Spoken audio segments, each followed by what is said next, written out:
whatever you do, you want to develop technical mastery. You want to be the best at what you do. You want to master it. See, part of self-motivation is you've got to find something that gives you a strong sense of competence. Well, you become known for that. You develop a reputation of being good at doing that. You set some high personal standards for yourself. You're not competing with anybody else. You're just unfolding yourself to be the best person that you could be. That you want to give the best quality service that you can give, because that is a statement about who you are. The other thing that's the key to self-motivation is recognize the fact that you're going to get into some slumps. Recognize the fact that you're going to encounter a great deal of failure in life. It goes with the territory. But in the face of that, you want to be relentless. When you want something, you don't expect everybody to say, oh, you want this? Oh, great. We want to give this to you. You're such a nice person. You're doing it for your family, aren't you? Great. No, life isn't like that. No, many doors will be closed in your face. Many loans that you will want. And they'll say, no, you don't have enough collateral. You don't have enough credit. And most people will give up. But you've got to decide that I'm going to be fearless. I refuse to be denied. And I'm going to go all out. I'm going to be relentless. I don't care how many no's I encounter. I like something Isaiah Thomas said when he's getting ready for a basketball game. He said, I'm going to either shoot us in or shoot us out, but I'm not going to not do anything. And that's the way to go. You can't make a basket unless you shoot the ball. You can't hit a home run unless you take a swing at it. Most people won't even take a swing. Well, I probably won't make it anyhow. That's the conversation within. They probably won't give it to me anyhow. If you want something, you've got to be relentless. You've got to decide, I deserve this, and I'm going to have it. And you go all out to get it. That drives you. The next thing is that when you want something out of life, you've got to be willing to go into action. Don't wait around for things to be just right. Don't wait for things to be perfect. Don't wait for the ideal situation. It will never be ideal. There will always be a reason. Well, as soon as the children grow up, or as soon as I pay my bills, or as soon as I get my divorce, as soon as I get enough money together. A lot of people never take a chance in life. They don't want to take any chances. They want the situation to be ideal. See, that's not walking by faith. That's walking by sight. If I can see it, I'll do it. No. That's a lot of people saying, if I can see it, I'll believe it. No. If you believe it, you can see it. And don't be disturbed because no one else can see it. That's not unusual. That is ordinary. But because you want some different kind of results in your life, you've got to be willing to be unreasonable. If you want unreasonable results in your life, you've got to be willing to be unreasonable. Part of being unreasonable, you don't judge according to appearances. Part of being unreasonable, you can see it because you believe it. That's part of being unreasonable. Part of being unreasonable, you're like Paul who said, you must have the faith to call forth those things that be not as though they were. That's part of being unreasonable. Most people won't do that. Most people say, call me when you get it together. The other thing is that one of the keys to self-motivation that empowers you is that you want to find a cause larger than yourself. Find something that you can contribute to. Find something that you can make a difference because you can. Part of what feeds your larger vision, part of what gives you a reason for being, part of what gives you your life is being able to give something back. Say, I can't afford to give anything. You can't afford not to give. Give your time. Give your talent. If it's nothing, just to go over there and lick envelopes. I don't know exactly what I'm going to do, but I'm going over there. It's part of my tithing in the universe. Once you develop that special sense of mission, and that's what you develop when you're part of a larger cause than yourself, it drives you. You don't need an alarm clock to get up in the morning. You have special power. You'll go places and folk will like to be around you. They will know there's something different about you.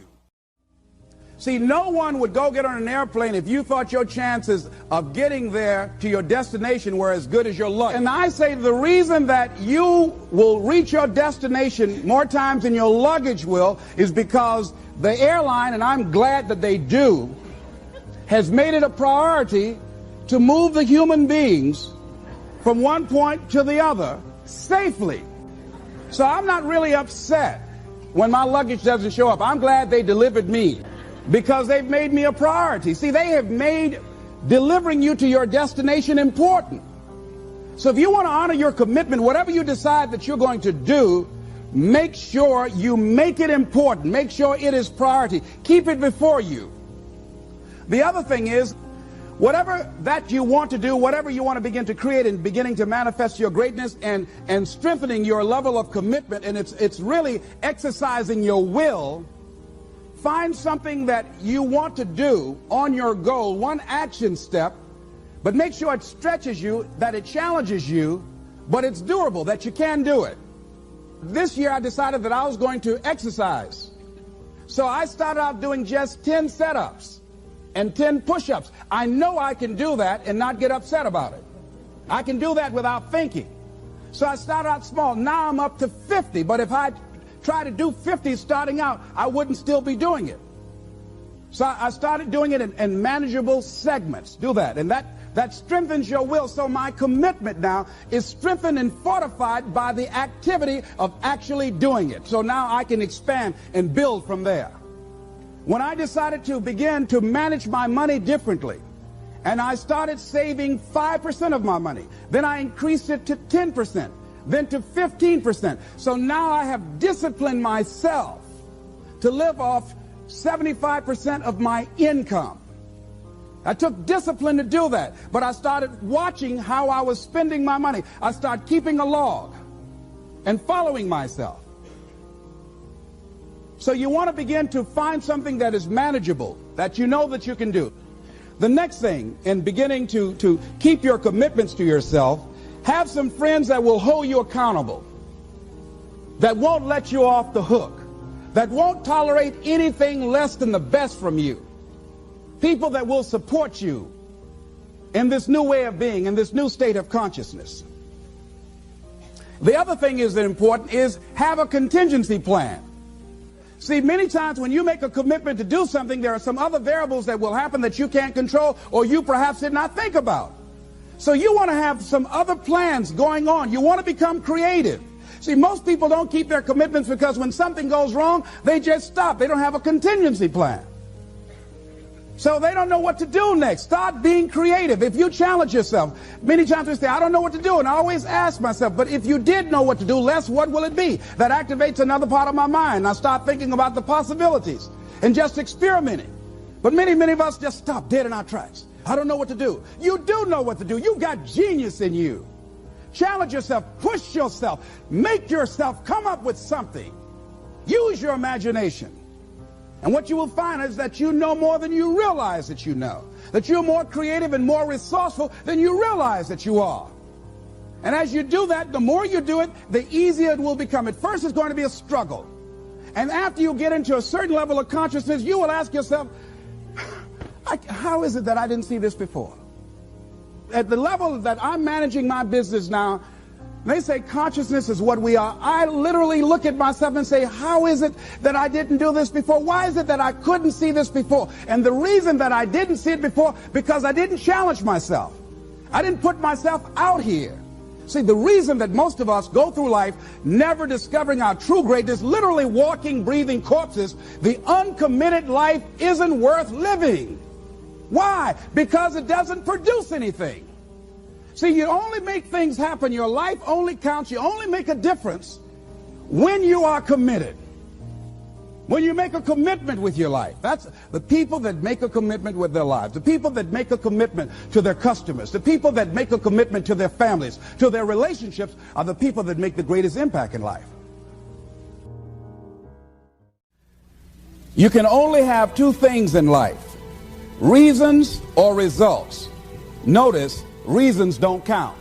Folks will always point out reasons on why they're not living their dream, on why they're not manifesting their greatness. They will always be able to point those things out, but none of those things count.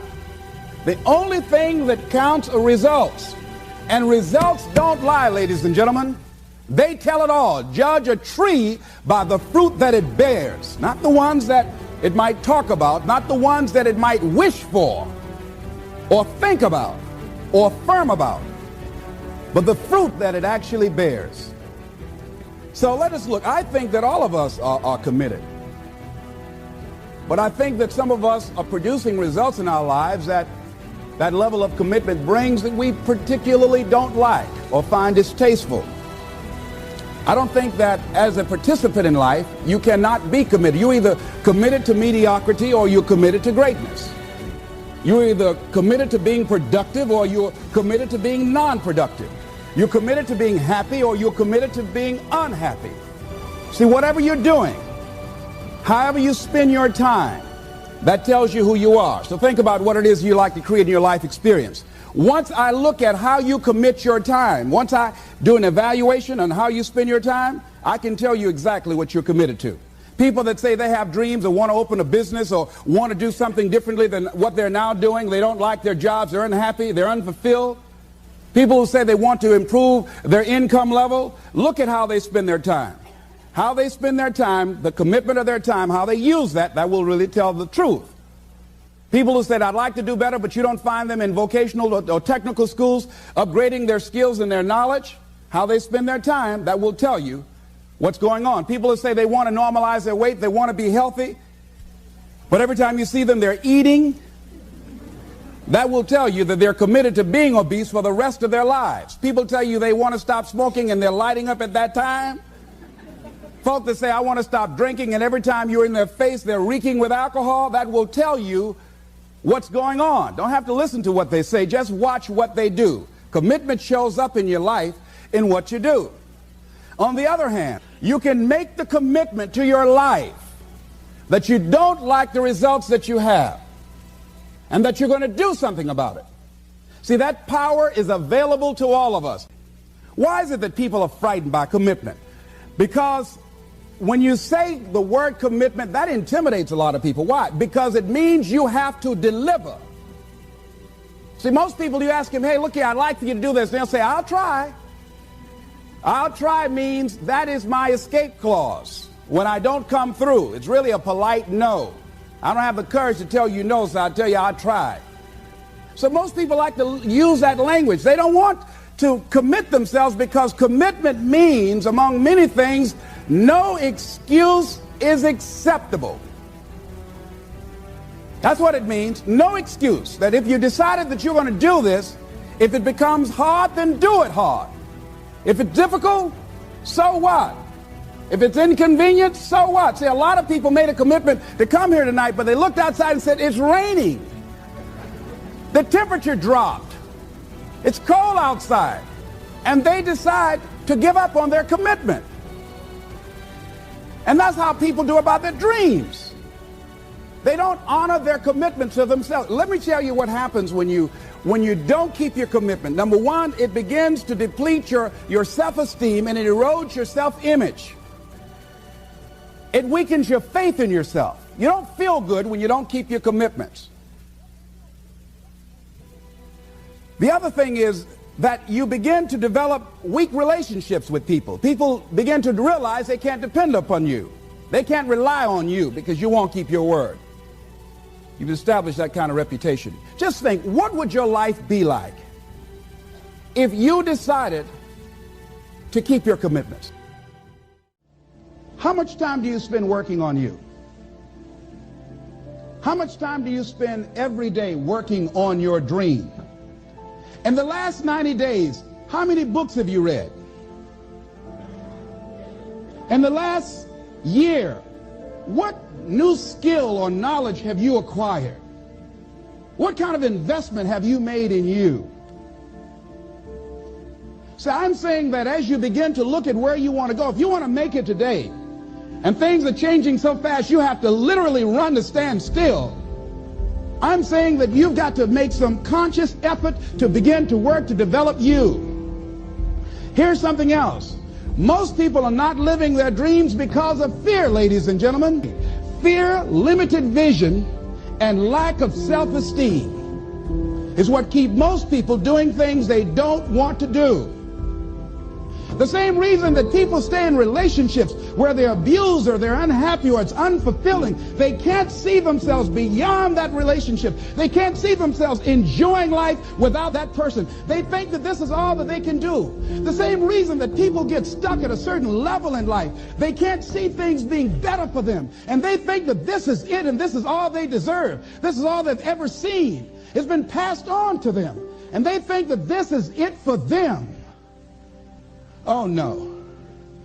I was looking what Dr. Blanton, Smiley Blanton, who is a colleague of Dr. Norman Vincent Peale, what he said about fear. He said, fear is the most subtle and destructive of all human diseases. Ladies and gentlemen, fear kills dreams. Fear kills hope. Fear put people in the hospital. Fear can age you. Fear, ladies and gentlemen, can hold you back from doing something that you know within yourself that you're capable of doing, but it will paralyze you.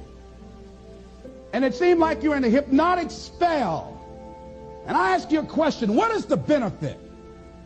What's the benefit of allowing fear to hold you back? What's the benefit of giving up on yourself? Of not stepping out on life and taking life on? What is the benefit for you? What's the plus in that? It's one of the things I had to ask myself.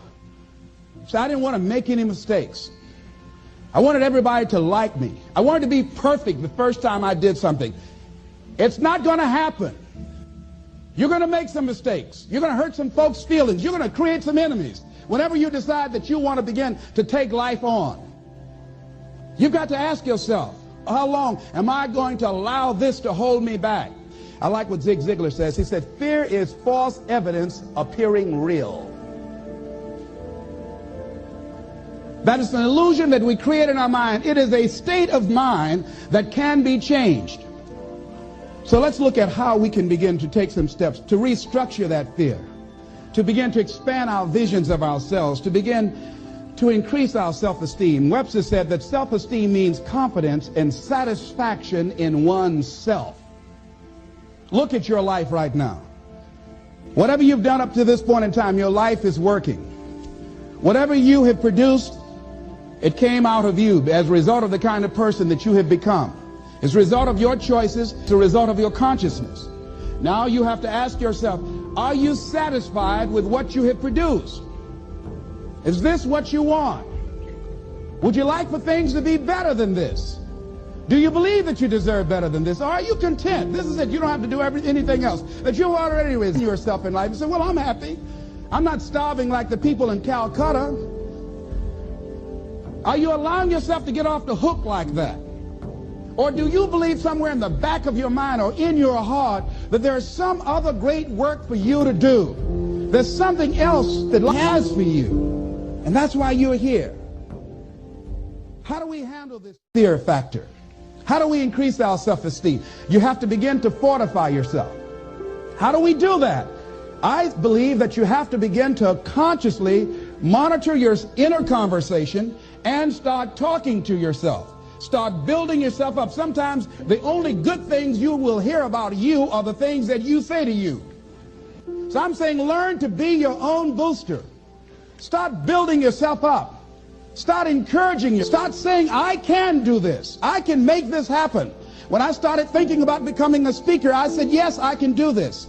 I can make this happen. When I start trying to convince myself I can be a businessman after flopping and failing and losing thousands of dollars and feeling stupid and dumb and having people take advantage of me because of what I didn't know. I had to talk to myself because people were saying to me that I was dumb. And somewhere in the back of my mind, I was saying, you're right. Look at what I've done. I had to say, no, Les. Hey, come on, man. Get yourself together. You can handle this. You just haven't figured it out yet. It's all right. This is your training period. This is the tuition you have to pay for what you don't know. You can do this. Other people have done it. It doesn't take an Einstein. Get you some people that can teach you some stuff that you don't know. Get you some people that have done it successfully and learn from them. Take some seminars, workshops, read some books on how to manage a business. Change the way you see yourself and begin to tend to the personal details. Understand that nobody's going to take care of your business better than you. And when I start changing that kind of mindset of beating myself up because of my mistakes and start looking at the possibility of my doing better, of my making the adjustment that would enable me to do what I want to do successfully, things begin to change.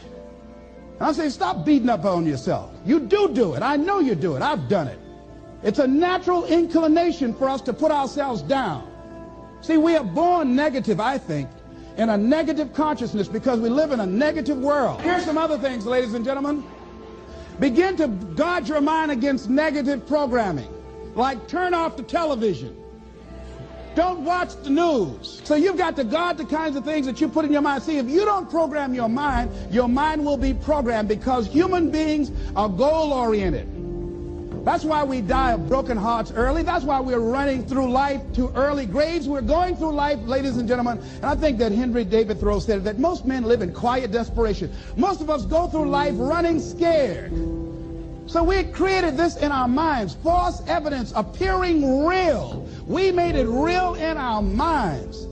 That's why Churchill said there's nothing to fear but fear itself. That's the destructive monster. So turn off things that can contribute to your fear. Turn a deaf ear to people that all they can do is talk about how negative things are because they have bought into the consciousness of the world. Start attending workshops, seminars, listening to tapes on a daily basis to begin to recondition your mind, to retrain your thinking. Faith comes by what? Hearing and hearing and hearing. Listen to things that can empower you, that can enable you to create a new reality for yourself, and a new life for yourself. You might appear to be strange around most people. You know, most people think you're strange if you're happy today. See, these people have not found their purpose in life. That's why they're grumpy. That's why they're miserable. That's why they're so negative. They're hurting and they want to hurt other people. So start practicing using programs for your mind. Seminars, books, workshops. Keep a journal. Record your thoughts. What's happening with you? Every day when you get up, have a journal near you. See, ladies and gentlemen, we get 3 to 4 thoughts a year that if we would act on those thoughts, they could change our life. What idea are you sitting on? Write your ideas down. And then, once you get that idea, take the leap. Take the leap. See, it's out here in the universe. If you don't take the plunge, I guarantee you, somebody else will. Most of us go through life like that. Most of us go through life pretending that we're satisfied where we are, pretending that everything is okay, pretending that we don't have any special goals or ambitions or desires, when really deep down inside we do really want more. But if you look at our behavior, if you judge based upon what we do, that really will tell you some true stories about people, because you have to judge a tree by the fruit it bears, not the fruit that it talks about. See, a lot of people pretend that they want more out of life, but all you have to do is watch their actions. People tell you, oh yeah, one day I want to have a restaurant. See, they're pretending they want to go into business for themselves. They're not serious. How can you tell, Les? Watch their actions. Watch what they're doing. The proof is in the pudding. So if you want to do something, if you thought about something you want to do, take it head on. Decide that you're going to start looking at it, start doing research on it, start tackling it, start becoming involved in whatever and wherever it might lead you, to begin to explore the possibilities in that particular thing that you're seeking, so that you can begin to learn all you can about it. Decide that you're going to face it, that whatever shortcomings you have, that you're going to strengthen yourself there. Whatever training that's required, that you're going to go get that training, that you're going to get started right now. George Washington Carver would say, do what you can where you are with what you have, and never be satisfied. S.B. Fuller used to say, and you heard Joe Dudley talk about, always strive to be more than that which you are. Yeah, don't get satisfied with yourself. Always know that wherever you are, you can enjoy more, that you deserve more. But most people, you know what they do? Most people go through life quietly and safely tiptoeing to an early grave. Find out what it is you want and go after it as if your life depends on it. Why? Because it does.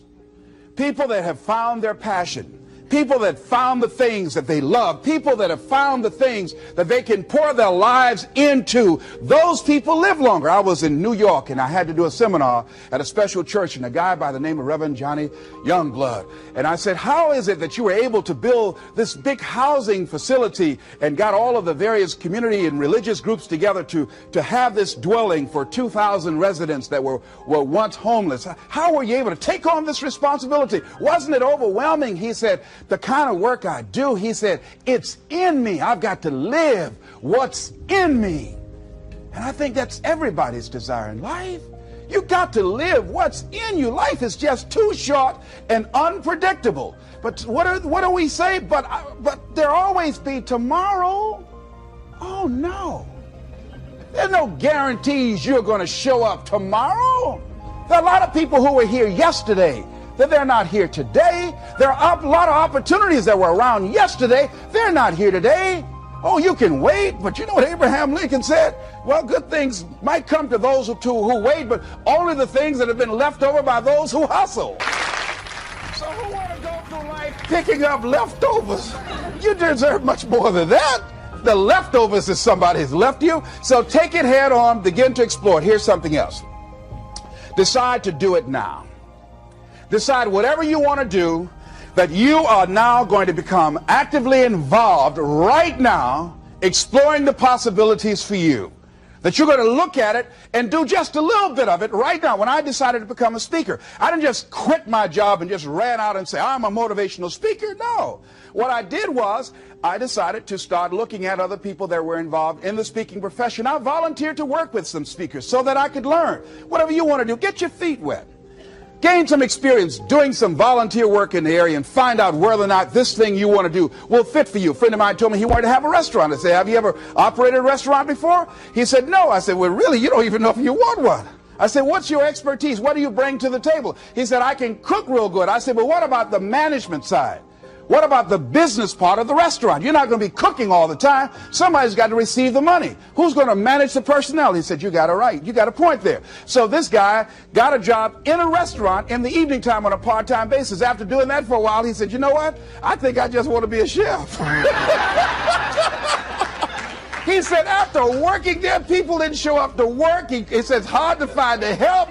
People weren't responsible. The headaches, the guests were just giving him problems day in and day out. They weren't ever satisfied. He said, no, I just think I'll stick to cooking. See, you got to find out what fits for you. Because you might decide that after you go up in there and examine it and experience it and get some experience under your belt on it, well, you say, this is really not what I want. This does not fit for me. So decide that you're going to do that. Now, John H. Johnson said something that's very important. He said, there's no defense against an excellence that meets a pressing public need. See, whatever you decide to do, look at it and find out what is it that I have that I could bring to the table that can begin to enable me to ensure that I could be successful in this. Where is the opening for you? There's room for you out here in the arena called life. There's room for you to come out and live your dream. Don't allow but to keep you in the corner, keep you up in the bleachers, looking at life, being a spectator, not being a participant, making a difference in life. I believe that all of us came here with something. All of us showed up to give something, and that nobody's going to give that service that you have to give. No one's going to produce your product. No one's going to write your book. No one's going to open your academy. No one's going to begin to create your daycare with a special curriculum to help to cultivate the high self-esteem in our children. That's your idea. And if you don't bring your idea out here, when you die, all of us will suffer because we've been deprived of your genius because you allowed but to keep you in the bleachers and not pursuing your greatness. You take it to your grave with you. And that's what most people do. I think that's why the guy said that many people die at age 21 and don't get buried until they're 65. You got to have energy, ladies and gentlemen. You got to have life. If you're excited about what you're doing, even in the area of selling, you know people don't buy because of logical reasoning. People buy because of your way of feeling. People don't like to be around dead people. No, let the dead bury the dead. No, keep them away from you before they grab you and want to hold on to you or something. So the fact that whatever you do, you want to be excited about it. You want to have the kind of excitement that is so contagious that people want to be around you. Because whatever you're doing, whatever you talk to people about, this particular idea that you have, they're looking at you and they want to know, do you believe it? And are you the kind of person they want to be in business with? And if you're not positive, if you're not energetic, if you're not fired up about it, how can you expect anybody else to be fired up about your idea? Am I right? All right, repeat after me, please. I'm going to be fired up about my dream. I'm going to go at it with everything I got. Shake somebody's hand on your right and left and say, you got what it takes. There are a lot of people who say, but I tried once or twice and it didn't work out. And so they use that as an excuse not to ever come out again. Guy said, if at first you don't succeed, you're running about average. So if you have come out here with an idea and it didn't work out 2 or 3 times, well, that's all right. You're running about average. You know, I heard something, a jarring question. It says, why is it that people prefer known hells to unknown heavens? You know why? Because it's comfortable, ladies and gentlemen. I remember I was in a service once, and I heard Dr. Johnny Coleman give this example. She talked about a man who had been captured behind the enemy lines in a war and was sentenced to be killed or another option. The captain said to the guy, listen, he said, tomorrow morning at 6 o'clock, you can face the firing squad, or you can go out this door over here. And the guy said, what's out the door? He said, no one knows. All we can tell you is just unknown horrors. He thought, and the next morning he selected the firing squad. After the shots rang out, the captain's secretary said, what's beyond that door?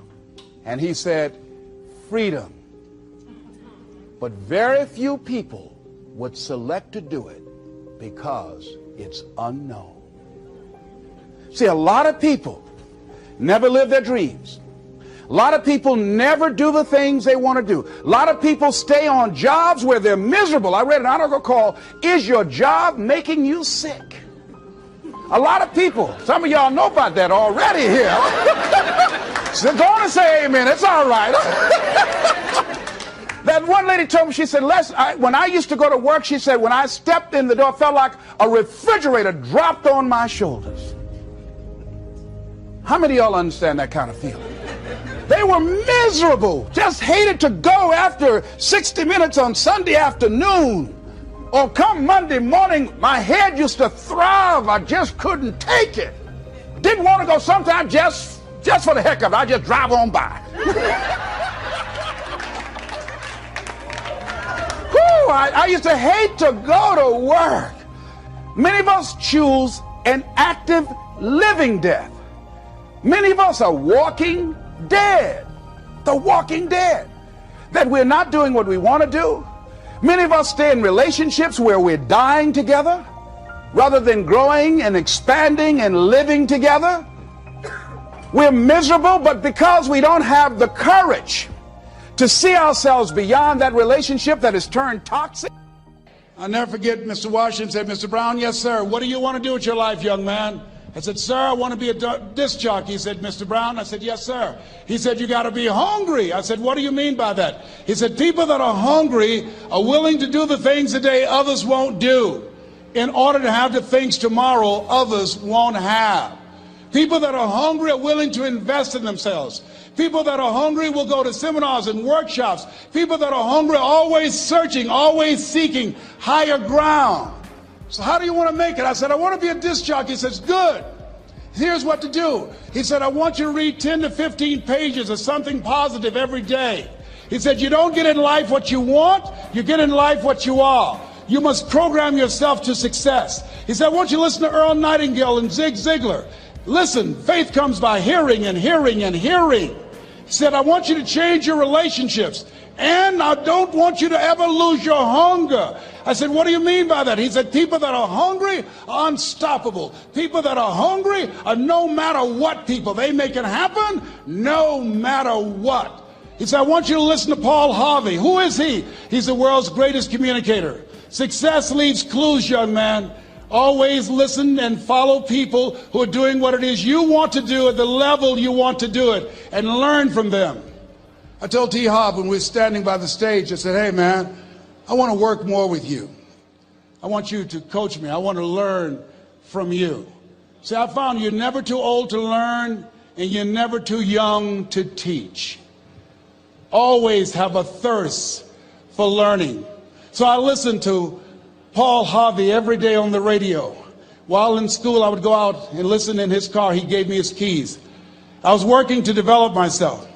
And I continued to listen to motivational messages, and he would take me to see the late Dr. Norman Vincent Peale, who wrote the book, The Power of Positive Thinking. I toured with him before he passed. You have something special. You have greatness within you. Don't allow your circumstances to determine who you are. Don't allow your negative thoughts to hold you back. You have something special. You can do more than you can ever begin to imagine.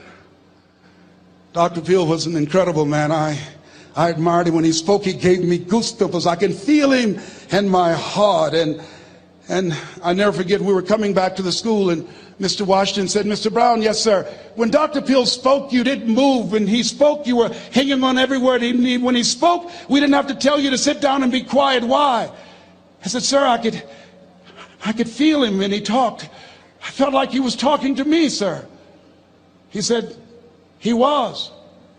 I said, but he doesn't know me, but he was speaking to you. Did you feel him in your heart? I said, yes, sir. He said, most people feel him in their head. If you felt him in your heart, he said, listen to him, son. Follow him, learn from him. And I would go to seminars and workshops. Anywhere I would find where Dr. Peale was, I would be in the audience. I would drive 200 and 300 miles just to hear him speak. And my dream and vision was to share the stage with him. I thought about it. What is your goal? What is your vision? I want you to hold it in mind. There's some power in that. Because when I became involved in speaking, I never forget, I got a call from Og Mandino, who wrote the book, The Greatest Salesman in the World. He said, Les, I'm stuck in Philadelphia. I need to be in Kankakee. Dr. Norman Vincent Peale is appearing. I can't make it. I heard you're in Chicago. I said, yes, I am. Can you go and open for me? I said, yes, man. Oh, my God. Dr. Peale, I said, yes, I'd love to do it. And I went there and I came. I said, hi, I'm Les Brown. He said, you're not the band of renown? I said, no, I'm Mrs. Mamie Brown's baby boy. I'm here to speak. He said, come backstage. And his wife, Martha, was there. And she said, Papa, Les Brown is here, the speaker.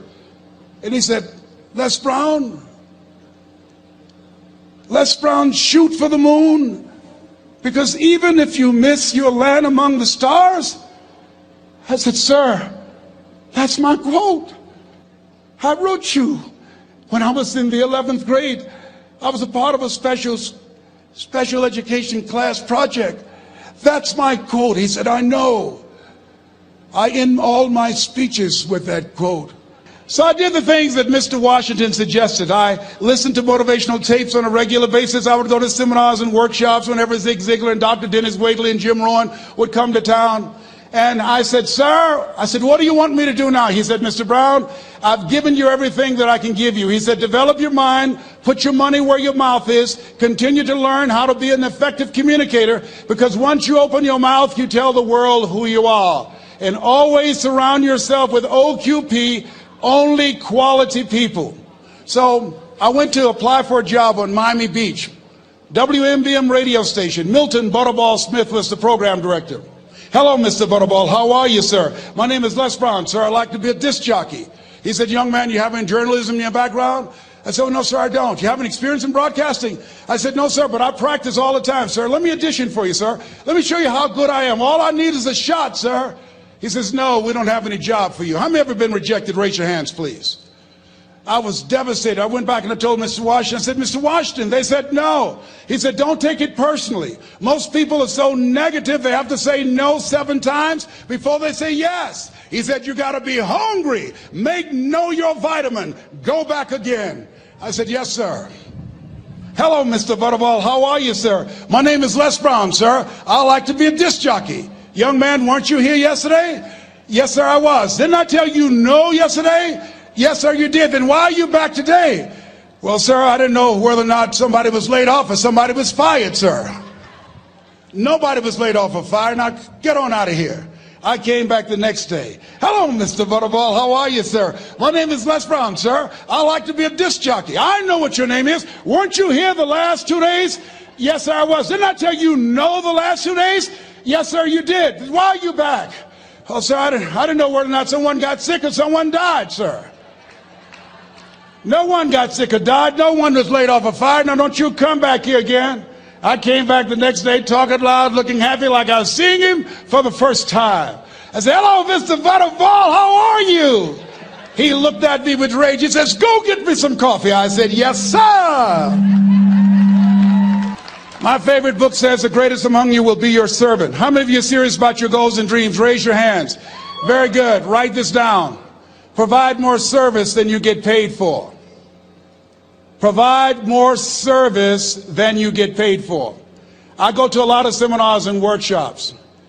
And one of the things I know about T. Harv Eckert, and when I was sitting in the class with Robert Ruppel and all of the other presenters, they hold themselves to high standards and they provide more information than anybody else in the industry, bar none.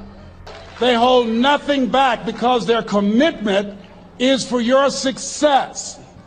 And when you hold yourself to high standards, write this down, impact drives income. That's why you're here. Because the training, the seminars, been making a difference in your life. If they did not have impact, 200 or 300 people would be here, if that amount. Impact drives income. So I became the errand boy for the disc jockeys. I would go get their lunch and their dinner, and I would bring it to them in the control room, and I'd watch them working the control boards, knowing my time will come. Write this down. I expect to reach my goal. Yes, you want to operate with a spirit of expectation. I expect to reach my goal. So I started preparing for the next position. Never forget one quote that I heard. As you look at your life, you look at your goals and dreams. It's better to be prepared for an opportunity and not have one than to have an opportunity and not be prepared. If you expect to reach your goal, prepare yourself now.